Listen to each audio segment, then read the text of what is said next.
Sofirn has a revision on their SC21, and they're calling it the SC21 Pro. The main difference here is that it's running the Android 1 firmware, despite what the manual I have saying. It has the same Samsung LH351D LED as the non-Pro version, onboard charging via USB-C, and retains the 16340 battery. Thanks to Sofirn for sending this to me to review. I do have a discount code that's only valid till the end of August, so not very long, and that makes it well under $25 with a battery, so that's a great deal. Links to that will be down below, and if you enjoy these videos, don't forget to like and subscribe to the channel, as it really helps me out with the YouTube algorithm. Sofirn has a no-frills packaging concept like we've seen before, just a sticker on the side telling you what's inside. Accessories include a bag of extras. You've got a lanyard in there, and it looks like 2 extra O-rings. There was a pocket clip, but I've got that installed on the light. You have your USB A to C charging cable, some packaging. The battery was already reinstalled on the light, and that's it. It is worth noting that the manual that came with my light said the light runs Android 2,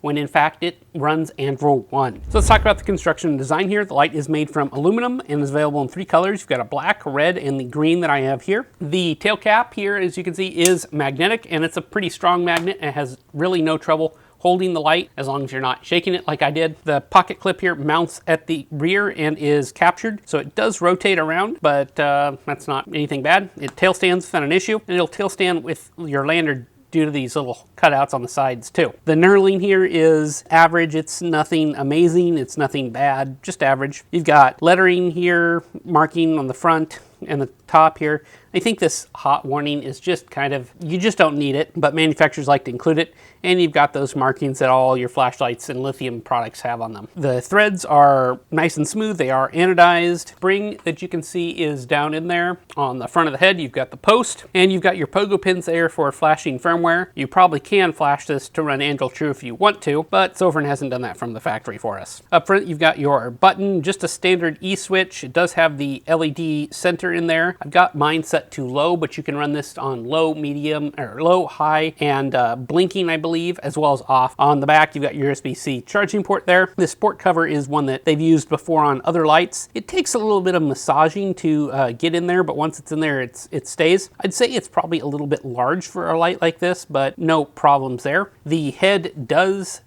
unscrew if you wish it to, and I won't do that all the way here for us. The bezel is flat. You've got a anti-reflective coated glass lens there, a orange peel reflector, and the LED down there in the center. Despite what the manual says, this light is running Android 1. Sofirn tells me that there was a misprint in the production version of the manual, and it was created well in advance. Future versions may ship with corrected manuals. I don't see Sofirn has posted corrected manuals on their website yet, which would be nice to see them do. I won't go into depth here, as I've covered Android before on many other videos, and most of you guys probably know it by now, but you have the option of using ramping mode or stepped modes and all the other goodies that Android offers, like all the different flashy modes and things like that. It is a little bit disappointing to see Android 1 go out on a light in mid-2022. This is a new design and the Pro version, so it's enthusiast focused, so I think it really should be using Android 2. For a 16340 light, this isn't the smallest in its class, and it's a bit on the longer side of things, more in line with some of the 18350 lights that I have instead of the 16340 lights that I have. And I've got some examples here on screen.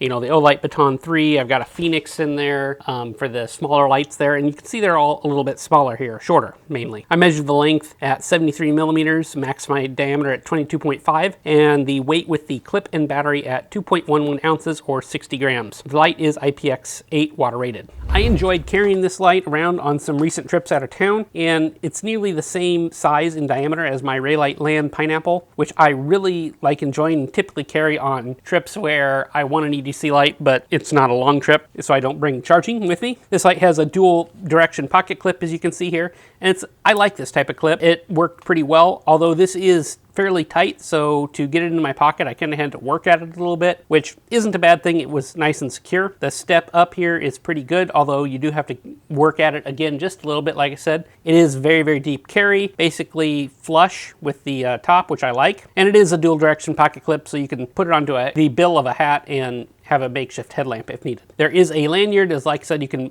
mount it on the tail of the light there, no problem, or on the clip if you really wanted to. Let's talk LED and beam. The light runs a Samsung LH351D emitter in neutral white and high CRI. I measured the LED at 4,951 Kelvin with 96 CRI on my Opal meter. My sample didn't have any green tinge as sometimes you get with the LH351Ds. The beam has a large hotspot and minimal spill that we can see here.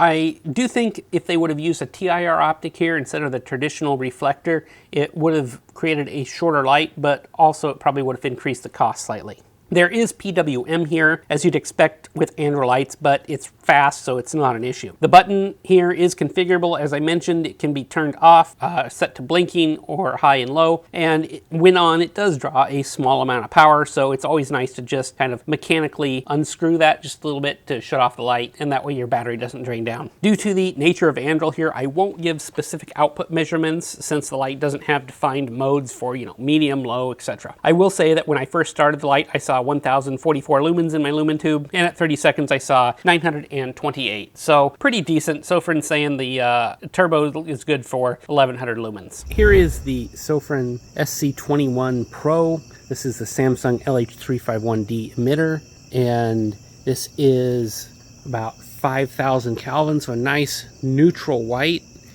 as you can see here, and this is high CRI. So this is running Andro 1. So that is turbo. You can see it easily lights up past the neighbor's fence there, no problem. This is a small EDC light. It's very affordable, and it's got an excellent LED. Here is the Olight Baton 3. We can see it throws further thanks to that TIR optic, but it is a cooler white tint. Here is that Sofirn again, 1100 lumens, so not quite as bright, more conventional lens, so it's a different shaped hotspot. But I'll take the Sofirn here. It carries well in the pocket, it's got the better LED in my opinion, and it's significantly less expensive. I used the optional Sofirn 800 mAh 16340 battery for my calibrated runtime tests. Turbo here lasted for about 4 minutes before stepping down significantly to about 250 lumens to cool off. As it cooled off, it did increase in output. Total usable light was about 35 minutes before it kept running in the absolute lowest mode, probably about 1 lumen for about an hour. Max heat I saw during this time was 63.5 C at about 5 minutes. Keep in mind that was after I calibrated the light and raised its ceiling on what temperature it would run at. Recharging here, as I mentioned before, it's got USB-C on board there through the back port. I had no issues charging with USB-C to C or PD chargers, and as mentioned, the port cover here is good. It's a little bit large in my opinion on a small light like this, but it seals well and stays out of the way. I tested with the optional 800 mAh battery. I tested it at 734 mAh of capacity on my vape cell charger. The light charged from where it shut off to full in 1 hour 6 minutes with a max charge rate of 0.9 C, which is slightly over 1 C for the battery capacity here, but that's really not an issue, and the shape of the charge curve here was pretty normal. There really isn't much here different on the SC21 Pro versus the non-Pro light. 100 lumen difference isn't going to be noticeable to the eye, and the biggest difference here is the firmware in which the S21 Pro is running, and it's Andro 1. Which enthusiasts are going to like, but muggles are going to probably find confusing. They kept the exterior design, which I think is solid. It's a pretty good pocket clip in my opinion. And best of all, they kept that Samsung LH351D, which returns that neutral white and high CRI that most of us like. Add in, this is very affordable at $26 with the included battery before any additional discounts. And like I said, I've got a 30% discount off till the end of August 2022 that I'll have in the discount or in the description below. It's got a magnetic tail and it's got 3 exterior colors. Overall, I think this is a great value. Sofirn continues to bring in great budget options in the marketplace. In this physical size light, you can certainly pay more for a light that I don't think has as nice of an emitter or as good of UI. This would make a nice gift or entry into the EDC and flashlight world without breaking the bank for I think most people. Let me know what you guys think of the Sofirn SC21 Pro in the comments below. As always, I've appreciated you guys watching these videos, liking, subscribing, and joining in on the chat in the comments below. I will catch you on the next one. Thanks for watching.